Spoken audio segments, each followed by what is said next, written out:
kami naman hindi mayaman. But money was never a problem for us to live. Not just exist, but live a comfortable life. Nor naman yung tatay namin, mayor man ako maaga, don't need to steal. The salary itself will give you the best that life can give. Ang intelligence fund, something yan. Sinabi ko na nga, ROTC, PNP. Kung ayaw ninyong makinig, ayaw ninyong believe, you disbelieve ka, tignan mo ang track record yung babae na yan, anak ko. Kita mo yan, kernel yan.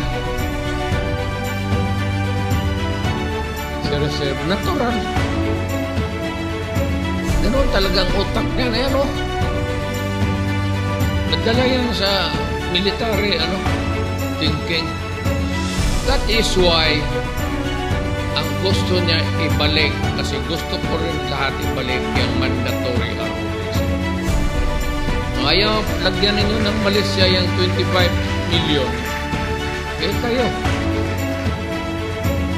Pero kung 25 lang million, kaya sabi ko, madali yan, 25 million.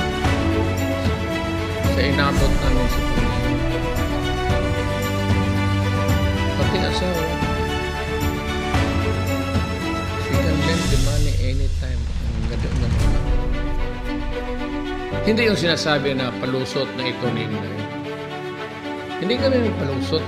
Palusot, di ba kami magnanakaw? Kung meron man dyan nagkamali ako, o di, sige. Pasira na tayo kasi alam ko sira.